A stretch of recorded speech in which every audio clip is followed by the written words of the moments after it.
बताओ याद है तुमको वो जब दिल को चुराया था।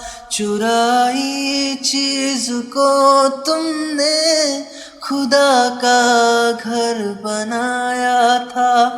वो जब कहते थे मेरे नाम तुम तस्बीह में पढ़ते हो। मोहब्बत की नमाजों को कज़ा करने से डरते हो। मगर अब याद आता है वो बातें थी महज बातें। कहीं बातों ही बातों का मुखरना भी जरूरी था।